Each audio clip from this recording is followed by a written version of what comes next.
Hello, good morning, everyone. Thank you so much again for tuning in to my YouTube channel. Again, this is James Fayden. Today's topic, as we can see already, as written, today's topic is on the signs and symptoms for diabetes mellitus. I really hope you had a chance to watch the previous videos of the pathophysiology and the description for our topic diabetes mellitus. But this time on this video particularly, we want to focus on the signs and symptoms. So what are the signs and symptoms for diabetes? For us to understand the signs for diabetes mellitus, we need to know the background physiology, how the glucose is particularly maintained in the body, because diabetes mellitus is a metabolic demand. So we are going to focus on two types of hormones, insulin production and the glycogen. How is this done? First of all, I'm going to draw a couple of the cell in the body and the blood so that we get to understand what we are really talking about when it comes to signs and symptoms for diabetes mellitus. So here we have a cell. This is the body cell, and remember the cells are made of phospholipid bilayers.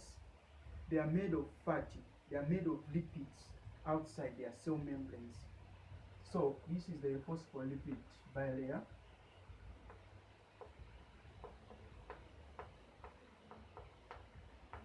And we want glucose to get inside the cell. We want the cell to use glucose. And remember, inside the cell there's the mitochondria. The mitochondria is the part of the cell that uses glucose in the presence of oxygen to produce energy. Remember that process? So here we have the mitochondria. So the mitochondria is inside the cell. Here is the mitochondria.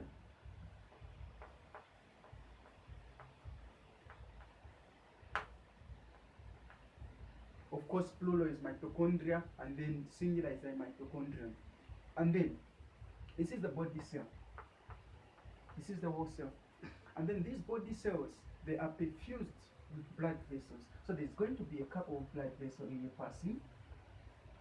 So this is the blood vessel, suppose an artery or vein. So this is a blood vessel.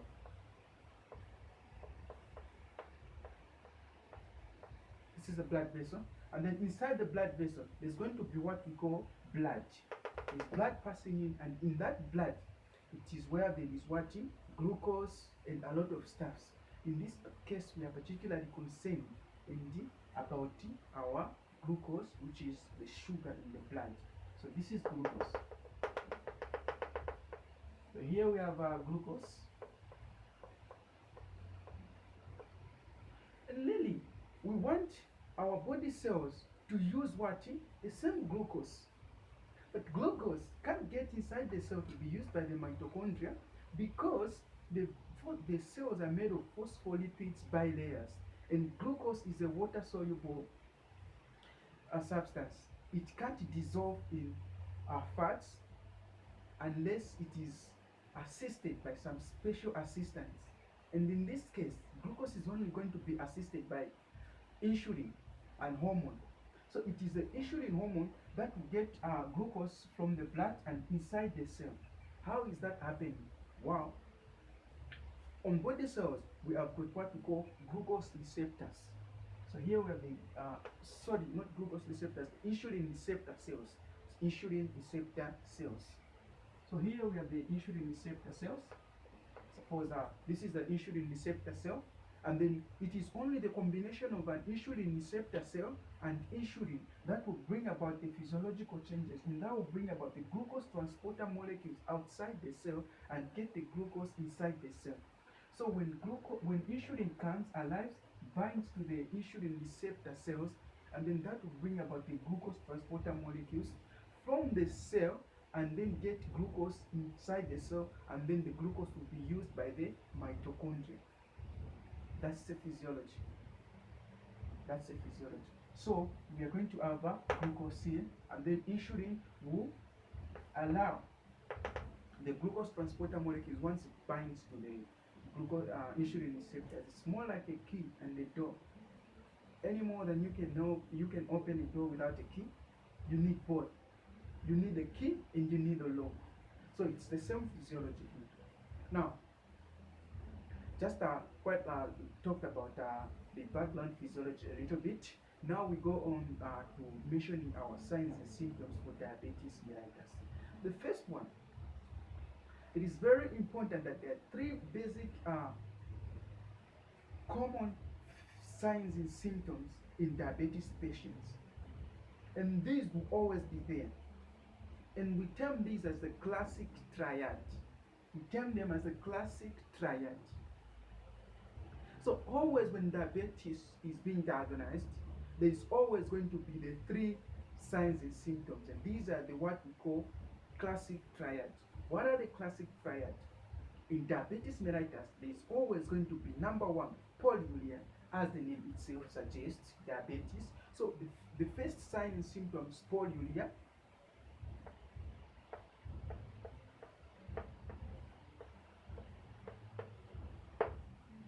What is polyuria? Polyuria is large urine volumes being passed per day. That's polyuria. It's just about large urine volumes. And the next thing I want to mention before I get to explain them in a little bit more detail is I want to talk about the classic triad. These are always going to be there. Remember, these are always going to be there. The second one is thirst.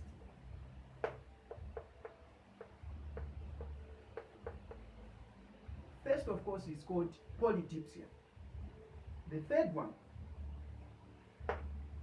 and the third classic triad, the third one is weight loss.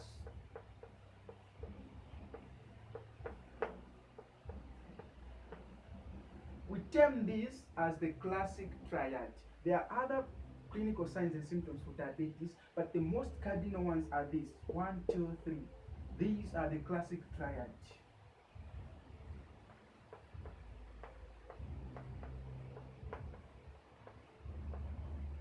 These are the classic triad.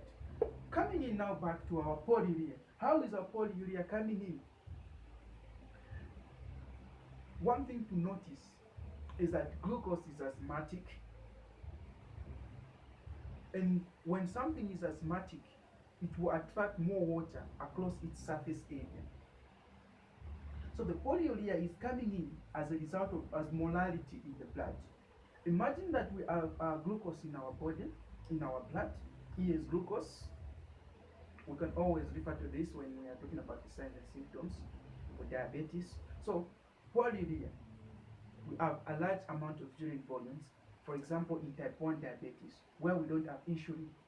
So this simply means that insulin won't bind to the insulin receptor cells, and that can't bring about the glucose transporter molecules to get the glucose inside the cell, and hence that will bring about what we call hyperglycemia, high glucose levels in the blood, because the insulin can't get inside the cell, and that will bring about osmolarity, increased osmolarity, and this osmolarity is going to attract more water across its surface area.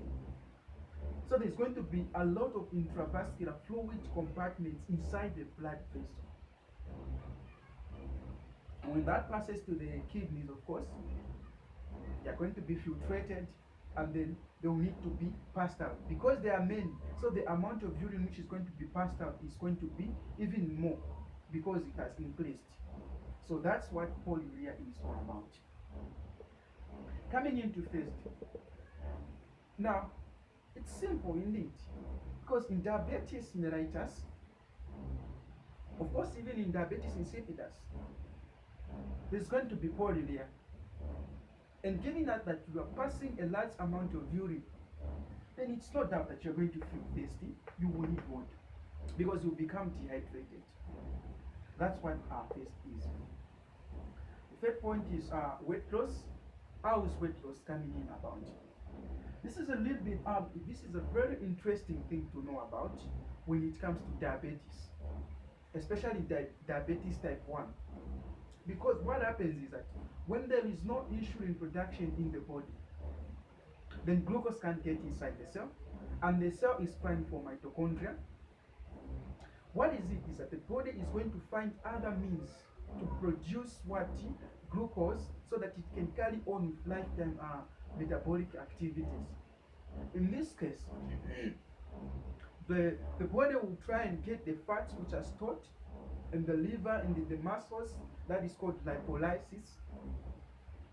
Proteins are also going to be broken down, and then the fats are going to be deposited into the blood, and then they will circulate in the blood. They will circulate. As they circulate in the blood, they are going to pass through the liver, and then the liver will convert them into its preferred storage, and that is what we call the ketone bodies.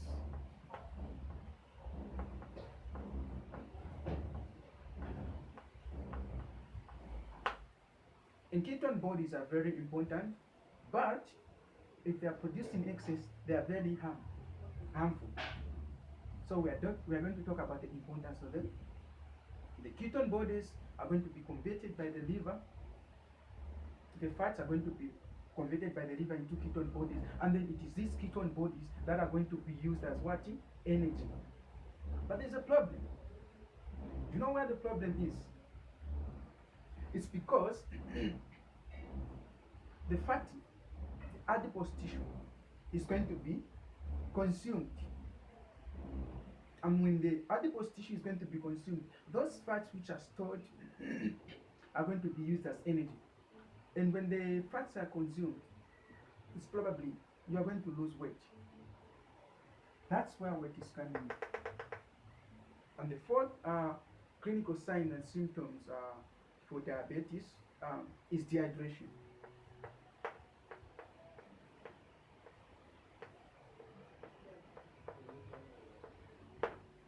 Of course, it's no doubt. Even that you are losing a large amount of urine, then you are going to become dehydrated, and then you will feel thirsty.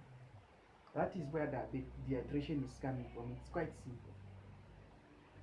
And then also the other thing is you are going to have blurred vision.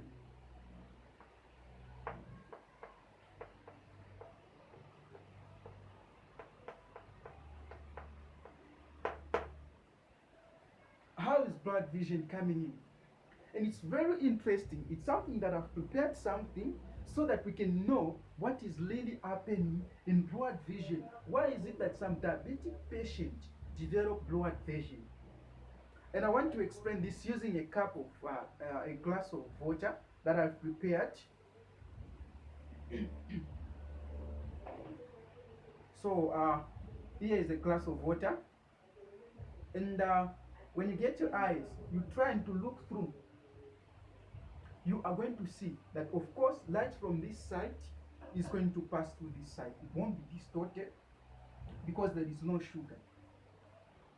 But using the same mechanism, such that I don't have sugar right now, but using the same mechanism, you can understand that in our local language in Zambia, we say zigolo.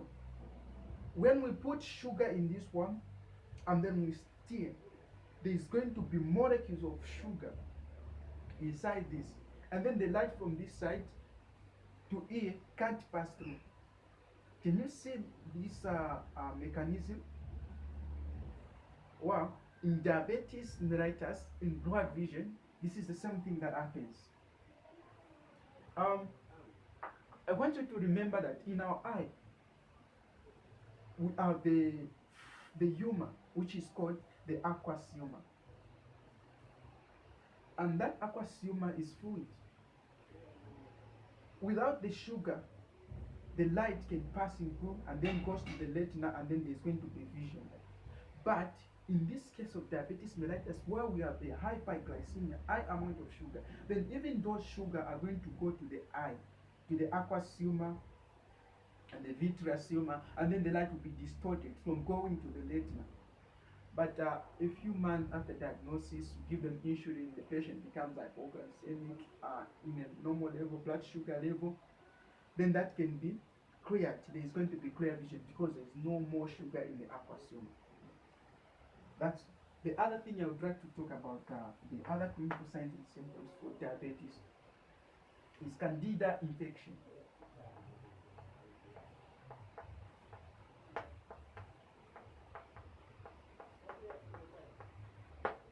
Candida infection. What is it that we are talking about? Is Candida infection. So, for example, in men, balanitis.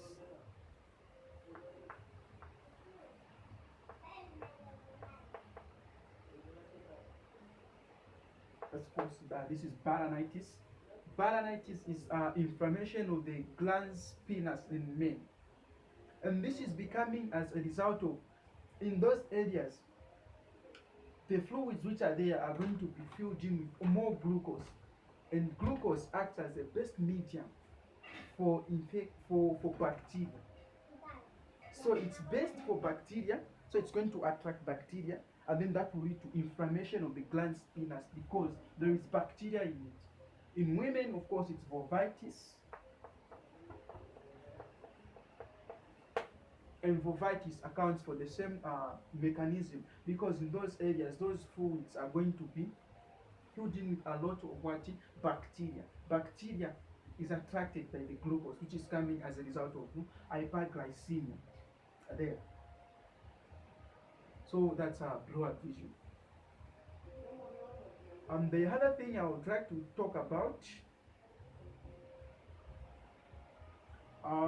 so we have accounted for polyuria, thirsty, weight loss, dehydration, blood vision, Candida infections such as balanitis in men. In women, it's vulvitis. The other thing I would like to talk about is lack of energy.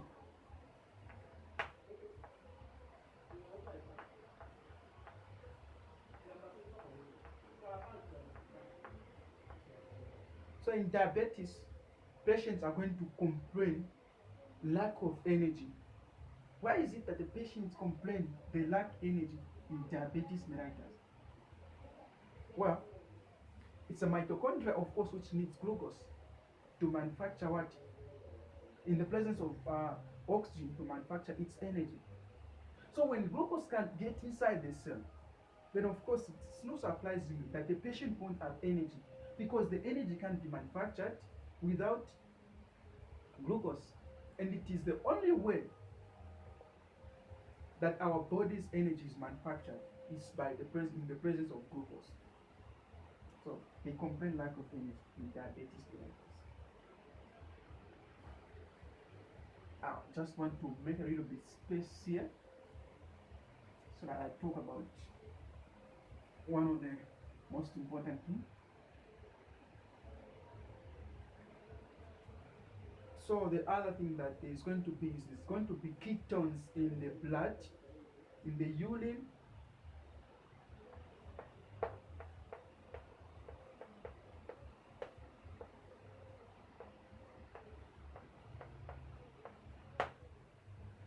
we have already talked about, I think we have covered this.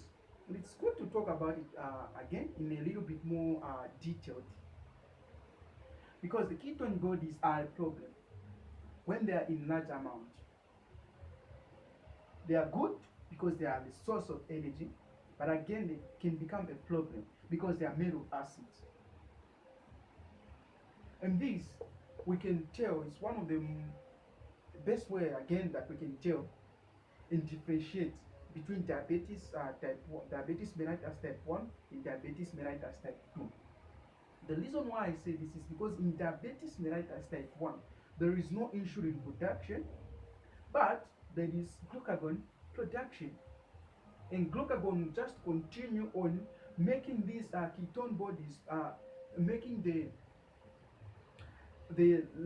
fatty acids which are freely moving in the blood into ketone bodies for usage in the body. And when these are very much, they reach a higher amount, then they can cause acidosis. So they are good, but also they can become harm. Ketone bodies.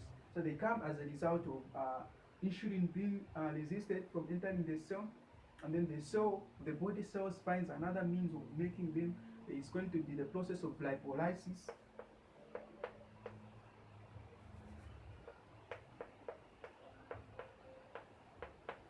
breakdown of fatty acids from body tissues into freely moving fats in the body, and then when they pass through the liver will convert them to ketone bodies, and then the ketone bodies will be used as energy.